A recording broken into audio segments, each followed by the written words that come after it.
Hello and welcome to the Centre for Independent Studies. I'm Tom Switzer and it's always lovely to have your company. Well, John Mearsheimer is one of the world's most distinguished foreign policy intellectuals. He's been a professor of political science at the University of Chicago for decades. His prominent books include The Tragedy of Great Power Politics, that was published in 2001, and The Great Delusion, Liberal Dreams and International Realities, that was published in 2019. John was a guest at CIS back in 2019 when he spoke to sold-out events in both Sydney and Canberra. And last year, in a virtual CIS forum, John debated the prominent former Singaporean diplomat Kishore Mahbubani on the question, has China won? Well, rarely in history has an academic been as intellectually vindicated as our guest. As I wrote in the Australian newspaper in 2020, quote, 2 decades ago, Mearsheimer's bold thesis was that great power rivalry was not over. Like many prophets, Mearsheimer was ignored, but he accurately foresaw the intense Sino-American security competition that the coronavirus crisis has exposed. And with that, it's a great pleasure to welcome Professor John Mearsheimer back to CIS. Hi there, John. Hello, Tom. I'm glad to be back. Well, John, in the current edition of Foreign Affairs magazine, that's the November-December 2021 edition, it's titled The Inevitable Rivalry, America, China and the Tragedy of Great Power Politics. You make a provocative thesis. Summarise succinctly your argument.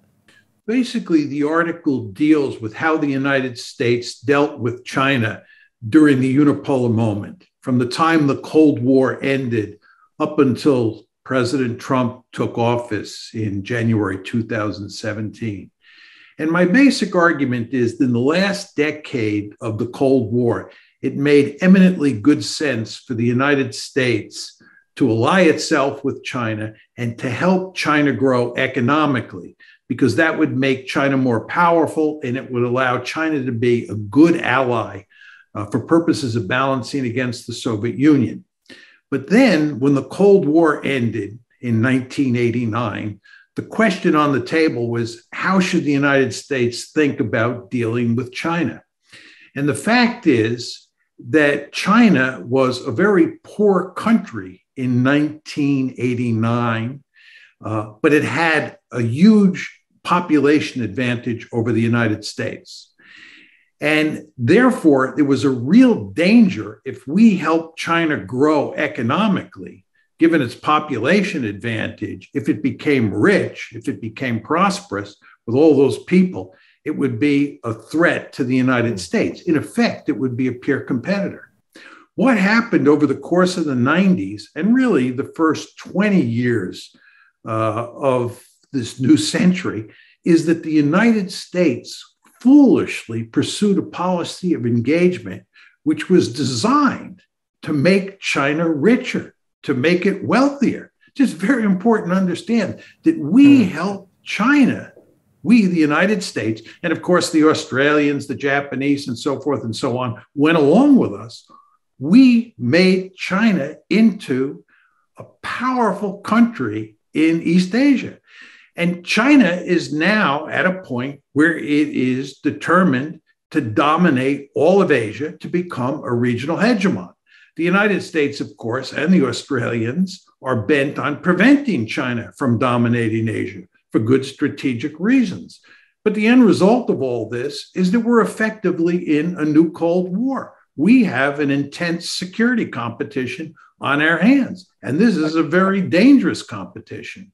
Okay, so succinctly summarise, your argument is that once China grew wealthy as a result of Western engagement, particularly US engagement in the 1990s and the 2000s, that a US-China great power competition was inevitable. And had US policymakers understood the realist logic, your logic, John, of great power conflict in the early 1990s, they would have tried to slow down Chinese growth and maximise the power gap between Beijing and Washington. That's your line, right? That's exactly right, Tom. And the fact is, as you well know, in the early 1990s, most people thought that realism was dead or that balance of power politics was dead. Great power war was off the table forever, and that people like me were dinosaurs. So when I made the argument loudly and clearly starting in early 2001 that we were in trouble and we should do what we can to slow down China, nobody wanted to hear that argument. Okay, so instead of fostering harmonious relations between China and the US, as the conventional wisdom said it would in the 1990s and 2000s, all engagements done is led to this intense security competition. The question here is, what course then should have been conducted, and how would that have changed where we are now? Well, it's very important to understand that in 1990, China was a backward country economically.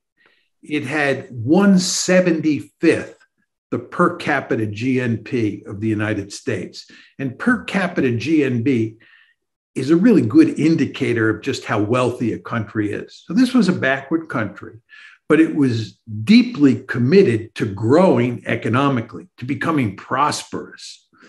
So the question is, what should the United States do? A good realist like me would say that it's obvious that what the United States should do is do everything possible to slow down Chinese economic growth. And here we're talking about the fact that China depended on US markets, US technology, and US capability to grow. And with regard to those markets, we should have gone to great lengths to slow down trade with China, to not give them any special deals, which we did do. We certainly should have not welcomed them into the WTO. And as far as technology is concerned, we should have gone to great lengths to prevent technology transfers to China. And we should have gone to great lengths to limit foreign direct investment in China. And we did none of those things. And in fact, we did the opposite. And the result is we're now in deep trouble, you say, and there is little we can do to change the situation. Tell us more. Look, the fact is, Tom, from Beijing's point of view, it makes eminently good sense to want to dominate Asia, just the way the United States dominates the Western Hemisphere. The Chinese have no interest in having the Americans in their backyard any more than we, the United States, have an interest in having China in our backyard. That's why we have the Monroe Doctrine. So once you take a country with that large a population and you make it really wealthy, it is going to have the wherewithal to take efforts or to take measures to try to dominate its region of the world. And of course, the United States is going to try to prevent that. So what we did was we created a situation where China was powerful enough, or is powerful enough, to try to dominate Asia. You make the point, obviously, that as a result of all this, Washington and Beijing will now wage a very intense security competition that can best be managed on the margins to prevent disaster. We'll get to that later on, but let's test your thesis and go back to the 1990s, John. Of course, this is the time of the end of the Cold War, the collapse of the Soviet Union. Charles Krauthammer coined the unipolar moment to describe an era of US primacy in the international system. Our old friend Frank Fukuyama, the end of history, all of that. And there was a bipartisan consensus, a very strong bipartisan consensus in Washington, in Canberra, indeed most of the West, that believed that we needed to integrate China into the global economy. And this was a view held by liberals as well as conservatives on left and right of the political spectrum. And of course, at the time, this was a tremendous economic opportunity that China presented to the West. The question here is, what did the widespread rejection of everything you've been saying of strategic realism, what did the widespread rejection of realism tell us about Western public discourse during the 1990s and the 2000s? I think there are 2 points here. The first is, I think that the Frank Fukuyama view of the world won out once the Cold War ended. People in the West believe that the United States and its allies had fought fascism in the first half of the 20th century and defeated it, And then in the second half, we, mainly in the West here, and this would include countries like Japan and Australia as part of the West, I'm using that term loosely, that we had defeated communism. And that what the future held in store was nothing but liberal democracy. As time went by, more and more countries would become liberal democracies. To put it in slightly different terms, we had the wind at our back. And people like me who argued that realism was still alive, great power politics would still matter in the future, were seen as dinosaurs, people who had an outdated view of international politics.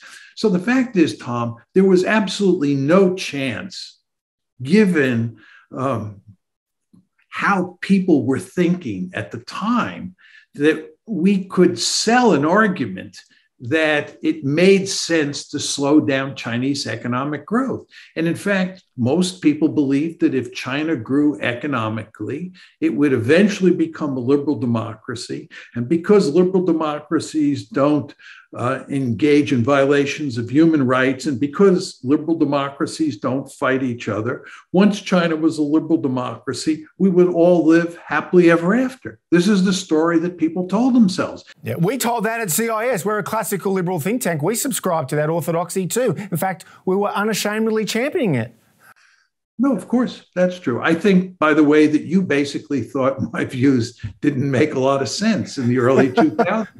When you first heard them. And I think that was true of most people. But see, a lot of people listening into this would say, quite rightly, if we followed your approach in the 1990s and the 2000s, what effect would have that had on the economies of the US, Australia, Japan, and other countries that engage heavily with China? That would have hurt us, surely, economically. Well, first of all, with regard to China, it would have delayed for a long time the point at which China became a great power. Remember, during the Cold War, China was not a great power. We lived in a bipolar world. There were two great powers on the planet, the United States and the Soviet Union. So China was not a great power in 1990. It would have taken much longer than it has for China to become a great power. And furthermore, I believe once it became a great power, let's say that happened in 2025 or 2030, that great power would have been much weaker than the one that we're facing today. So we could have slowed down Chinese economic growth and delayed its achievement of great power status. Okay. Now, your point is that the United States and Australia and Japan would have suffered as a result of this. I think there is some truth in that. There is no doubt that we would not be as prosperous today as we are. But we would not have suffered as much as China did. And the relative power gap, which is of enormous importance, the relative power gap would have been much more favorable for the United States, for Australia, and for Japan. And that matters greatly. We would not have created, Tom, a peer competitor. Yeah. And your argument is that essentially in the 90s and 2000s, we in the West were feeding the beast. I get that. But let's return to 2021 and that beast. You argue in Foreign Affairs magazine, quote, this Sino-American rivalry will test US policymakers more than the original Cold War did, as China is likely to be a more powerful competitor than the Soviet Union in its prime. That's what you say in Foreign Affairs magazine. But let me put this to you, John. The Soviet Union was physically located in Europe and East Asia and directly adjacent to the Persian Gulf. Thus, the US competed with Moscow in all three regions, okay? However, China is physically located in Asia alone, and there's a long distance from those other two strategically important regions. So the question here is, why do you think this Cold War will test policymakers more than the last Cold War? John Mearsheimer. Yeah, there's no doubt, Tom, that your description of the Soviet Union is correct. And the United States did have its hands full dealing with the Soviet Union in the sense that it was physically located both in Europe and Asia and adjacent to the Gulf, as you say, and China's not. But that's not the most important dimension of the conflict. What makes the conflict between China and the United States more dangerous than the conflict between the United States and the Soviet Union has to do with where the central focus of the competition was during the first Cold War and where it is during the second Cold War. During the first Cold War, Asia and the Gulf did not matter that much. The focus of US attention was on the central front in Europe. Most of Soviet military power was concentrated in Europe. Most of American military power was concentrated in Europe. That was the focal point. The focal point today is in East Asia, as you said, almost exclusively, and it involves places like Taiwan, the South China Sea, and the East China Sea. And my argument, Tom, is that during the Cold War, it was highly unlikely that we would have a war in Central Europe at that focal point, in large part because both sides had massive armies, massive amounts of tactical air, and were armed to the teeth with nuclear weapons. Therefore, it was difficult, almost impossible, to imagine those two military forces crashing into each other. So the Cold War number one, was dangerous for sure, but it was not that dangerous because the focal point, the central front, would have resulted in a conflict that was so horrible that it was hard to imagine getting it started to begin with. Now, let's move to East Asia today. Very different situation. There's no central front. The points of potential conflict are places like the South China Sea, the East China Sea, where you have these rocks that the Japanese and the Chinese fight over, and then Taiwan. Those are the three focal points in East Asia. Well, it's easy to imagine a war breaking out between the United States and China over those three pieces of real estate, in large part because it would not involve a massive conflict involving large armies and thousands of nuclear weapons. This is why everybody today is talking about the danger of a war over Taiwan, or the danger of a war over the South China Sea.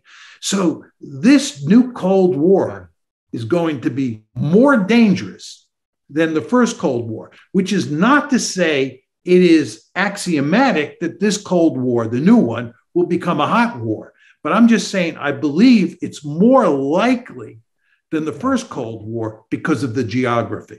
Yeah, as you say, accidents or miscalculations in the Taiwan Straits or the East and South China Seas, goodness, what could happen? But what about China? Some of our members and colleagues say that there's a real danger here that people like you are overstating China's strengths and you're overlooking its weaknesses and limitations. Let me put a few things to you. China faces a litany of these domestic challenges, John. Sluggish growth, an ever-increasing debt burden, China's stalling population growth. Add to this, China faces mounting environmental concerns and, of course, an energy crisis as we speak that is forcing power rationing to be implemented across the country.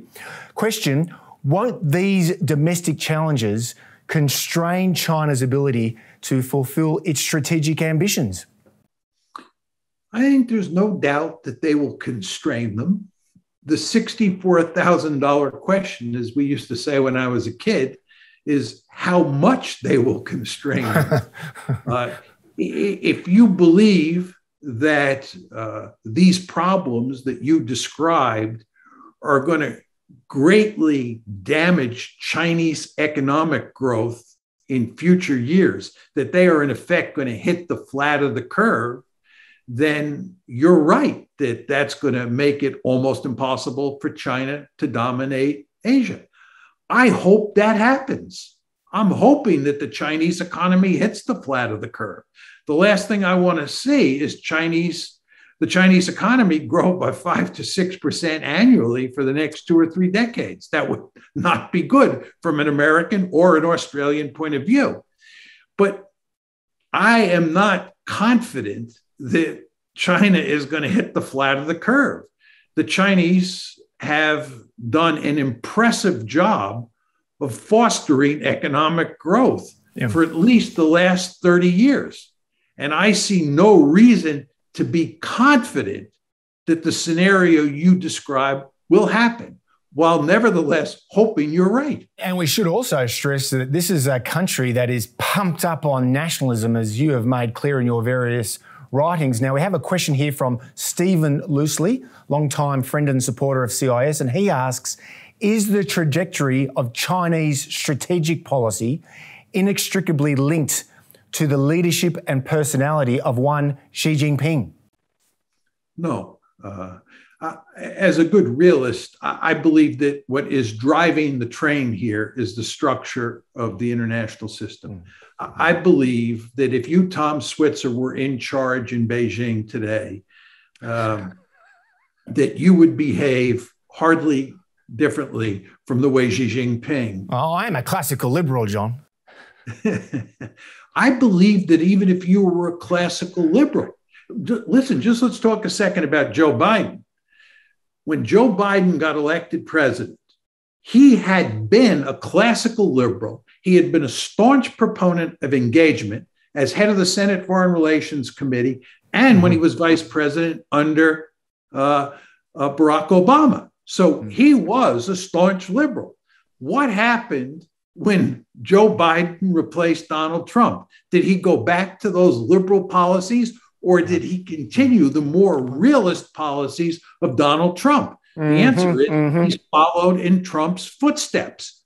So I think you, the liberal, Tom Switzer, if you were placed in charge in Beijing, you would behave largely the way Xi Jinping is behaving. Just be careful when you call me a liberal. It's not an American liberal. It's a classical liberal in the Enlightenment European sense, but I get your point. But back to the point that Xi Jinping, because a lot of commentators in Australia try to explain the new, more menacing, more assertive China because of its leader. You're saying it's the structure of the system that's at play.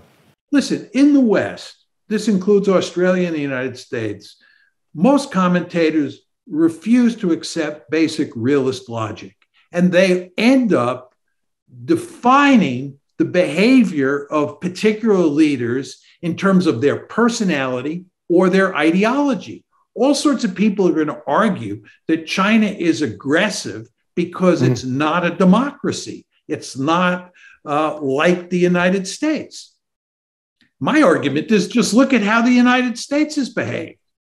Okay, but let's talk about the United States. I mean, obviously, to keep in check China's regional ambitions, the US needs to be deeply committed to the Indo-Pacific region. I mean, is this likely? We have several Australian skeptics in this country, John.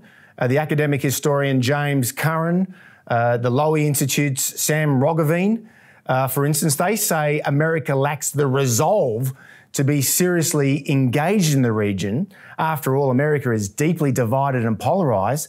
Are those doubts about US staying power justified? No.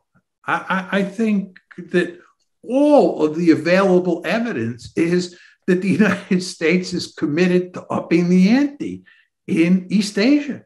Just look at what's happening with regard to US-Taiwanese relations. The United States is moving closer and closer to a firm commitment to defend Taiwan no matter what. Could you ask for better evidence that we are not going home?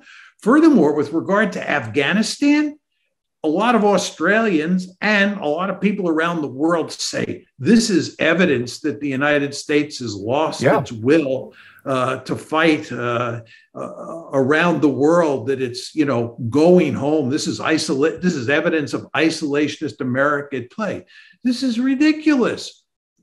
Australians should be thrilled that the United States ended the war in Afghanistan, not only because it was a stupid war to begin with and it was a lost war, but also because it now frees us up to concentrate more resources on East Asia. more resources to containing China, which is in Australia's interest. In your foreign affairs essay, John, you say the US, quote, sees China's ambitions as a direct threat and is determined to check the country's continued rise. That's your line.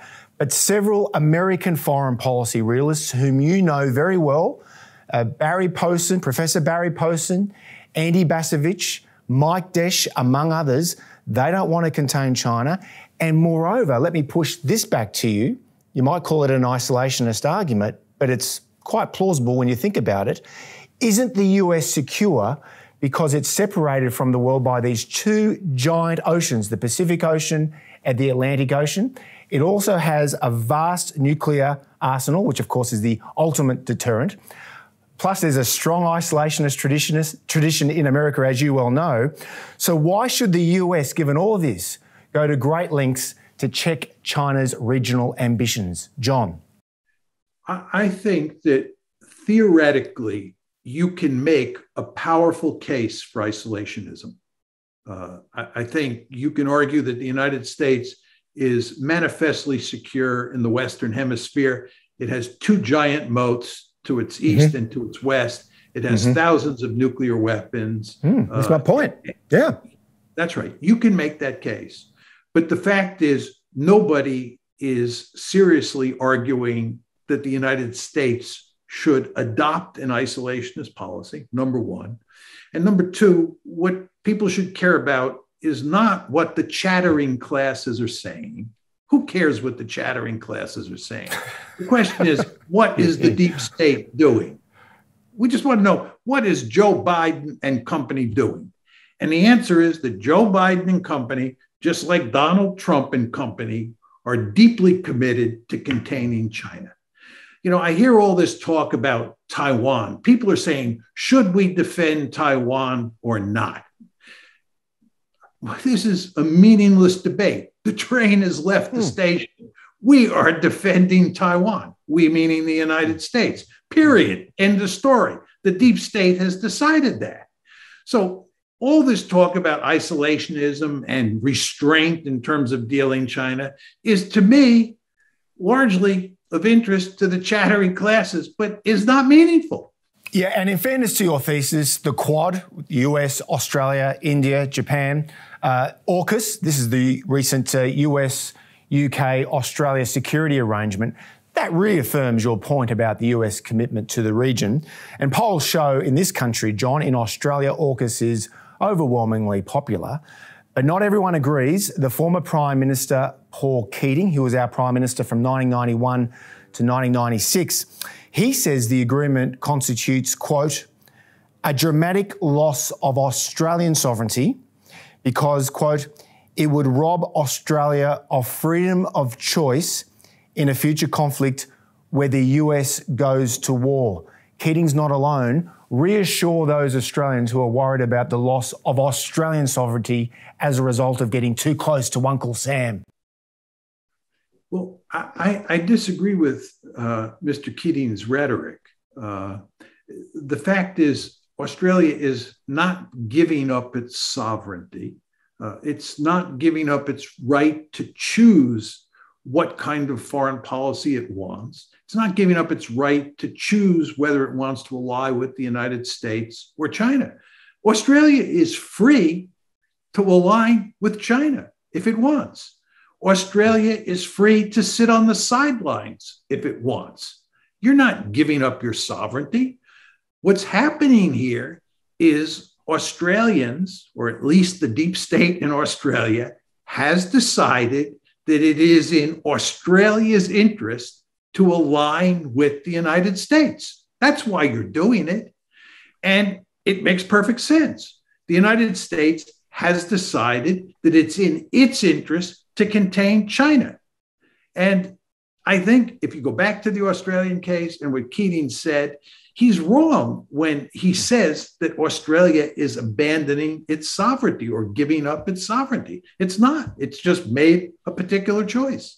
Keating also says that in a Western Pacific conflict, John, the US would have little chance against China with its supply chain far too strained. Now, you debated Kishore Mahbubani on a CIS YouTube event last year, more than 440,000 views, and asking the question, has China won? So are Keating and Mahbubani right here?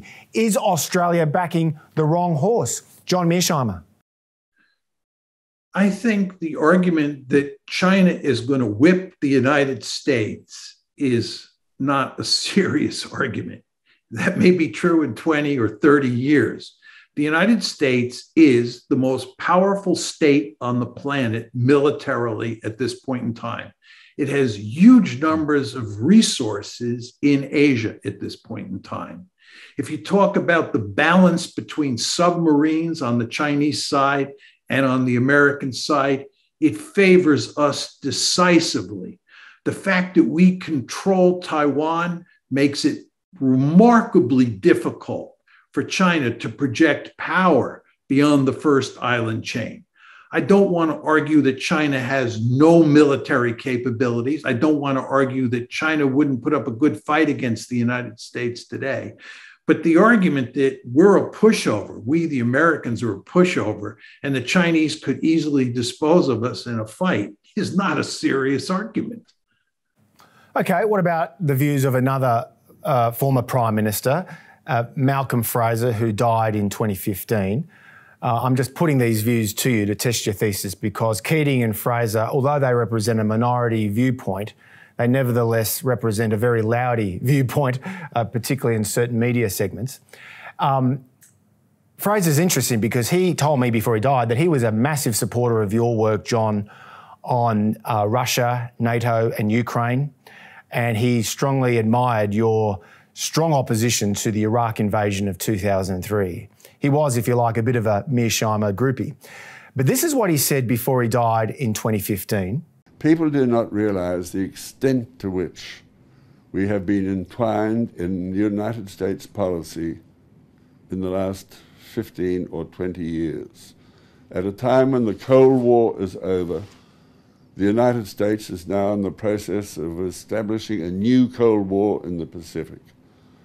Her military policies failed in Vietnam, failed in Iraq, failing in Afghanistan. The Middle East is a mess, and leaving all that behind, they say they're going to shift their forces to the Western Pacific. We are part of this part of the world, and we don't want to be part of America's future mistakes in this region. But has the government been frank with Australians, saying where it might lead, saying that we're going to be asked to pay for a lot of it? It's America trying to tie us into their policy of containment, which is about the most dangerous position Australia could possibly be in. That's the former Prime Minister Malcolm Fraser, just before he died in 2015. John Mearsheimer. Well, I think where Mr. Fraser is absolutely correct, and it's why our views were simpatico, has to do with wars in developing countries like Vietnam, Iraq, and Afghanistan. We should have never gone to war and engaged in regime change in Iraq and Afghanistan, and we should have never entered the Vietnam War in 1965. And I think he and I are on the same page with regard to those conflicts. However, that's not what we're talking about here. We're talking about great power competition. We're talking about the United States up against peer competitors. We're talking about the United States up against potential hegemons in places like Asia and Europe. And the United States has gone up against 4 potential peer competitors in the past: Imperial Germany, Imperial Japan, Nazi Germany, and the Soviet Union. And in all 4 cases, the United States prevailed. We have a fundamentally different track record when it comes to great power politics than we do when it comes to intervening in developing countries and trying to do regime change. What we're doing with regard to China is not synonymous with what we did in Vietnam, Iraq, or Afghanistan, thank goodness. It's synonymous with what we did with the Soviet Union, Germany, and Japan. And there we have a good track record. This is not to say we will ultimately be successful in the decades ahead against China. Who knows how this one will play itself out? I would not bet against the United States, but our track record here is much better. Now, with regard to his last point, that this is a very dangerous situation and that he, as an Australian, is very disturbed by the idea that Australia is getting dragged into this security competition, this dangerous security competition between the United States and China, I don't blame him one bit. If I were an Australian, I'd feel the same way. Yeah. But the question you have to ask yourself is, what is the alternative? Yeah. And the fact is... Yep, go on. No, go ahead. No, I was just going to say, but are we alone here, though? I mean, another critic, Hugh White, Professor of Strategic Studies at the Australian National University, whom you know, and you debated him at a CIS event in Canberra in 2019 in front of 500 people. Terrific night, John. But this is what he told the ABC's 7:30 recently. The fact is that most other countries in Asia don't share our approach and America's approach to China. So I think in Southeast Asia, and for that matter, further north, there'll be a lot of people who'll look at this. They might not complain about it out loud, but they'll look at it and see it as a negative development because it further entrenches the idea that we've got a new Cold War in Asia with America on the one side and China on the other. They're stuck in the middle. They don't want to choose. They see that Australia has made a choice. Now, that's Professor Hugh White, again on the ABC. John Mearsheimer, is that true? Are we Australians more outspoken in our support for the US alliance than other Asian states? Well, I think if you look at the Quad, there are 3 Asian states that have basically made it clear that they're with the United States. They've chosen sides. That's Japan, India, and Australia. So I think there is a certain element of truth in what you said. Those other countries, right, and this includes countries like South Korea, the Philippines, and Vietnam, which I believe will eventually move decisively to the American side, are trying to straddle the fence. And I don't blame them, right? You saw this with Australia for many years. The Australians did not want to be forced to pick sides. And it's completely understandable. So there are a number of countries, as you points out, that are straddling the divide. And eventually they will be forced to pick sides. There's no way the South Koreans and the Filipinos are not going to be forced to pick sides. And the Vietnamese, they're moving gingerly, as are the Singaporeans and others. But they understand that I believe, that in the end, it's in their interest to side with the United States. And this is part of your argument that America will increasingly form a coalition of states in the region to balance, check, contain China. Now, it is an increasingly intense Sino-American security competition. And one power that could be useful in being a counterweight to China, of course, is Russia.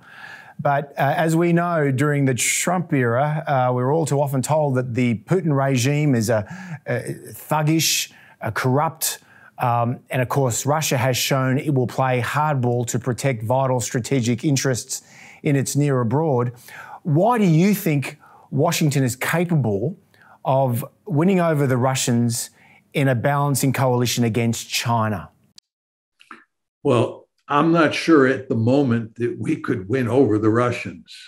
I think we made an egregious error in alienating Russia in the first 2 decades of the 21st century.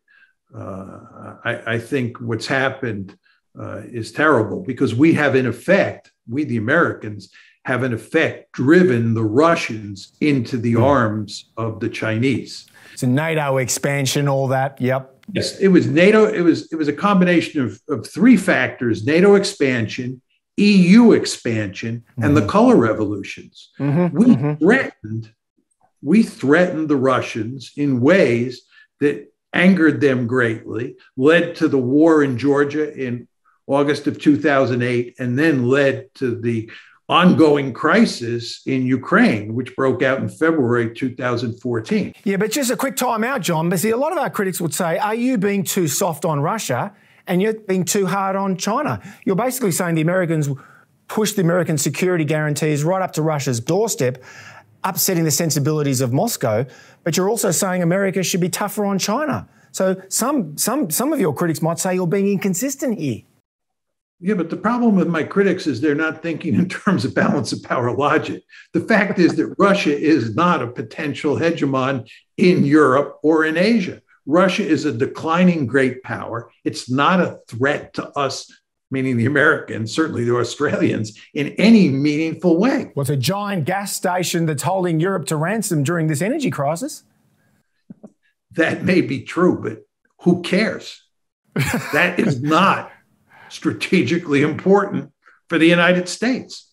What we care about is whether or not Russia has the capability to dominate Asia the way China looks like it's going to have the capability to dominate Asia. That's the key issue on the table. We're not dealing with the Soviet Union here. We're dealing with Russia. And the fact is that relations between Russia and Europe and Russia and the United States are terrible today, in large part because of the West's policy towards Russia, and especially American policy towards Russia. And your question is, can we turn this around? Yes. What about India as a counterweight, John? Raja Mahan, one of India's most distinguished security experts, he's in the process of writing a paper for CIS, and it's tentatively called Between Geography and History, Delhi and Canberra in Indo-Pacific Security. Members should stay tuned for that paper by Professor Mohan. And his point is this, let me read this out to you. The whole idea of the Indo-Pacific as a strategic construct is about A, recognising that the old framework of US alliances in the region and ASEAN multilateralism are no longer enough to secure the regional order, and B, that the US has worked hard to bring India, the only rising great power with a scale to match China, into the equation to help balance and deter China. What about India, John? Well, I agree with what Raj says. The fact is that China is a threat, not just in East Asia, which is what you and I have been talking about in large part because we have an Australia-centric focus in this discussion, as well as an American-centric focus. But the fact is that China is a threat to India, and it's a threat to India up in the Himalayas. There's a huge border dispute between India and China that is yet to be settled. And furthermore, China will eventually be a threat to India in the Indian Ocean because the Chinese are building a blue water navy that's designed to project power into the Persian Gulf. So the Indians are deeply concerned about China. And what we're trying to do with the creation of this notion of an Indo-Pacific theater is we're trying to tie East Asia and India together. And we want India to help as much as possible in East Asia. And of course, we want these countries in East Asia to help India as much as possible. And of course, the Americans are the critical actor here because they have the military capability to throw their weight around both in the Indian Ocean and in East Asia. But that's what's going on here. And just think about the Quad. Who are the four countries in the Quad? Australia, Japan, India, and the United States. So you see very clearly how we're trying to sort of stitch together an alliance structure that includes not just East Asia, but the Indo part of the Indo-Pacific. John, let's turn to some questions from some of our CIS members. Andrew is a leading business figure in the Sydney financial markets community. And he just asks, why should Australia so openly support the US in its security competition with our largest trade partner? And Andrew goes on to say, can't we in Australia, like the Europeans, effectively sit on the sidelines? Andrew asks, why anger China and hurt our trade prospects, which has helped sustain Australian prosperity? John Mearsheimer. Well, for Australians, you have a simple choice here. For economic reasons, for purposes of maintaining your prosperity, it makes more sense to side with the Chinese than with the Americans. But from a security point of view, it makes eminently good sense for Australia to side with the United States. China is a threat to Australia. If China were to ever dominate Asia the way the United States dominates the Western Hemisphere, this would be terrible news for Australia. And I believe deep down, all Australians know that, right? So you have a choice here, and the choice is a rather simple one. And the choice has been made. You're going to ally with the United States. And as I said before, I think most countries in East Asia will do the same. Europe is in a fundamentally different situation. It goes back to your point, Tom, that China is not a threat in Europe, and it is not, at this point in time anyway, a threat in the Persian Gulf, right? China is a threat in East Asia and in the Indian region, right? That's where it is a threat now, in the Indo-Pacific region. So the Europeans can afford not to worry about China as a military threat. And they can trade with China, right? They could think that they could have their cake and eat it too. The Americans will provide security for them. NATO will remain intact, and they can continue to trade with China. Whereas the Australians and the countries in East Asia are in a much more difficult situation. So geography explains the difference between Europe and Australia. I get that. Geography, the Europeans are much less dependent on the US for its protection than Australia. But just say the Europeans cozy up to Beijing on the economic front, as they did late last year when they signed that commercial agreement with China. And if the Europeans get even closer to China, how do you think the Americans will treat the Europeans, who have been a long-time strategic ally? Well, it will enrage the Americans. I mean, you're basically positing a scenario where the Europeans do things economically that will help China to grow economically more powerful. Feeding the beast. They'll feed the beast. That's right. And I think that there is a reasonable possibility that some European countries, maybe many European countries, especially Germany, will feed the beast. And I think this will enrage the Americans. And then you have to ask yourself, Tom, what are the consequences for NATO? What are the consequences for transatlantic relations if that happens? Because you want to understand, if they do feed the beast and the beast continues to grow, the United States has then powerful incentives to move more resources out of Europe to East Asia for purposes of containing that growing beast. Indeed, and let's remember, most of those NATO states still refuse to pay the 2% of the GDP on defence. Good point, John. Now, here's a question from my colleague, Sue Windybank here at CIS, whom you met when you were out here 2 years ago, John.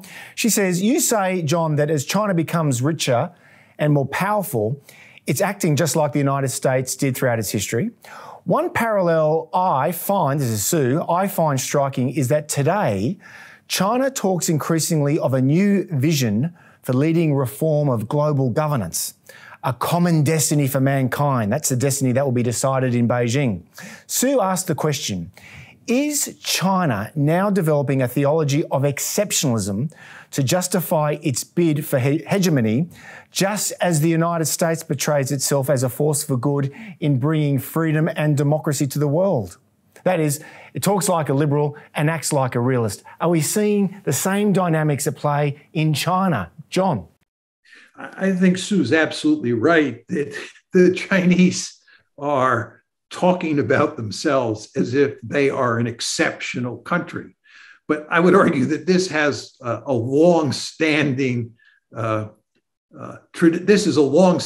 tradition in the Middle Kingdom, so to speak. The Chinese have always viewed themselves as having a superior culture. They view themselves as being exceptional, just like the Americans view themselves as being exceptional. And both countries are now playing that card and will continue to play that card.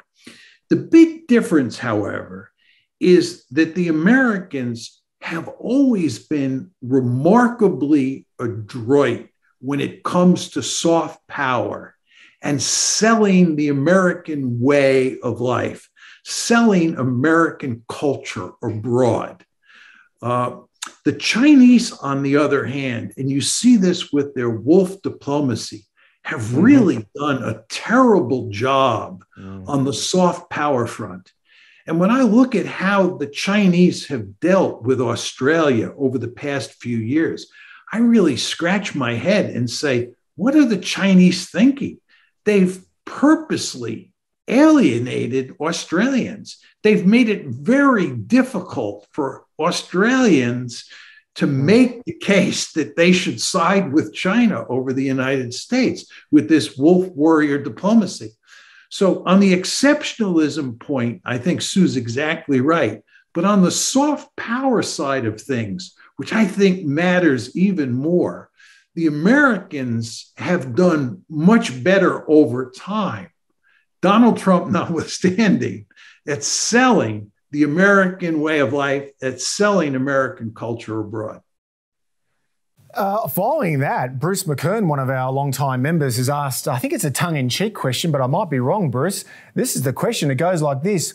Should Australia have warned those wolf warrior diplomacy threats and just pay tribute to Beijing and accept the 12 demands that the Chinese government made on our relationship and just withdraw from AUKUS?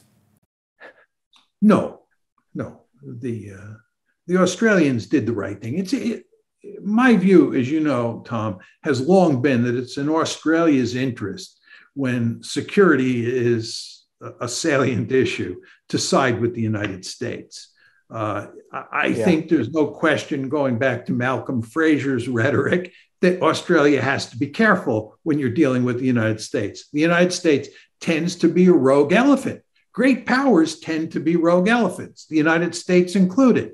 So Australia wants to go to great lengths to make sure that as it gets close to that rogue elephant, it doesn't end up in a situation where the rogue elephant rolls over on top of Australia and does great damage. Okay, question here from Alison, though.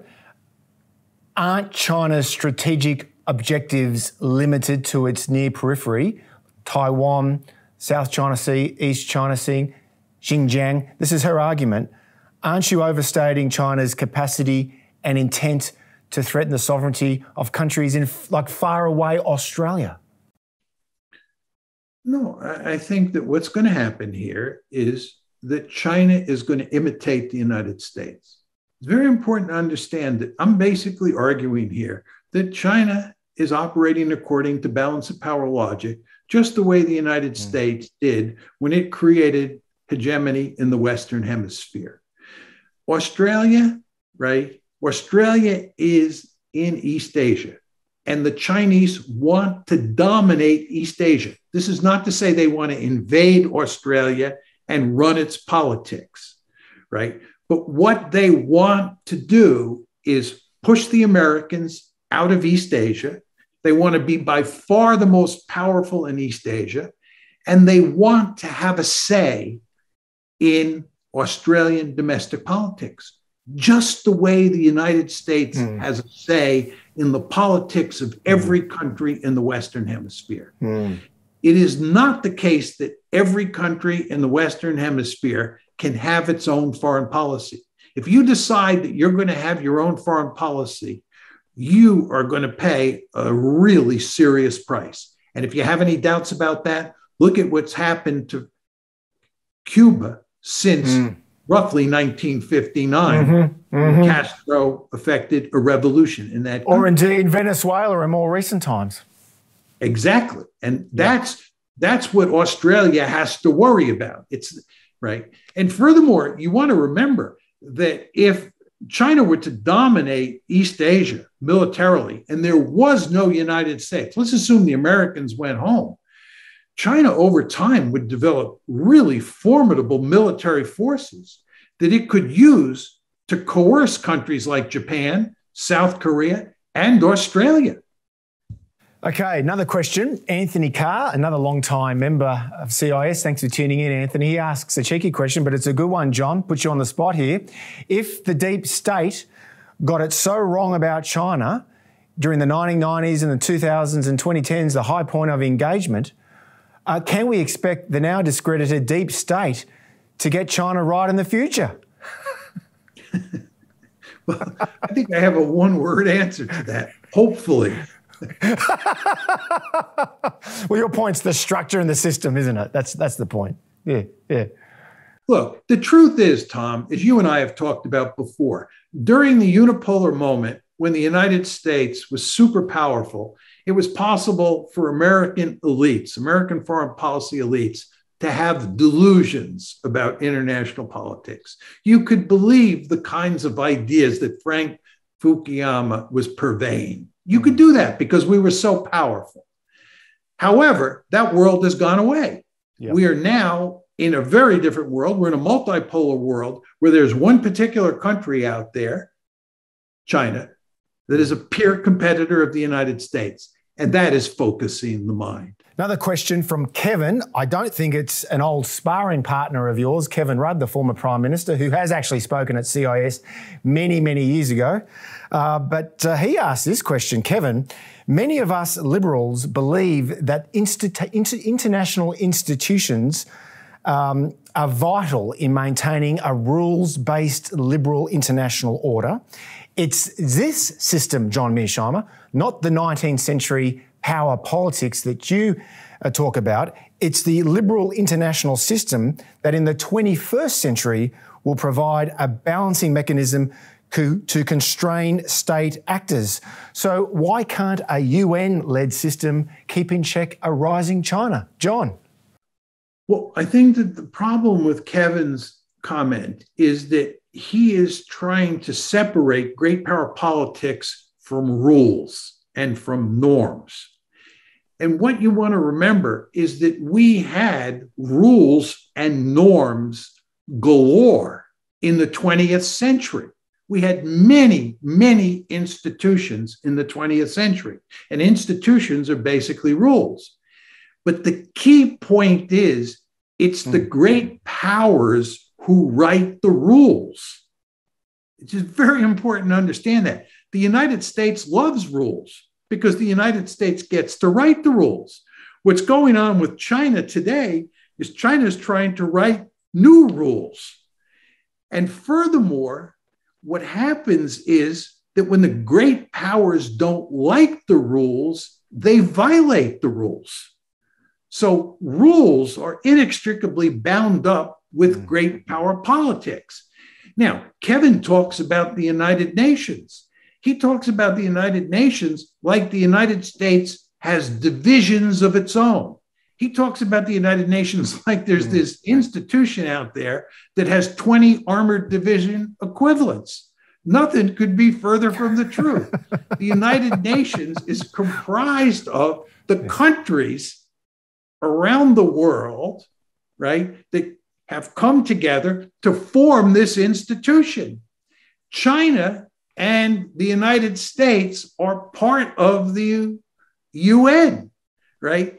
And so when you talk about the UN doing something, you're talking about China and the United States doing something. It's China and the United States who bring force to the UN.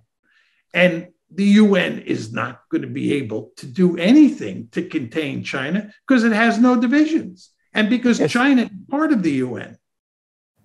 Yeah, an old mutual friend of ours who passed away last year, Owen Harries, who was a senior fellow at CIS in the 2000s, he once said that the United Nations does not replace power politics, it disguises power politics. Owen was a very wise man, and I think his words hit the nail right on the head.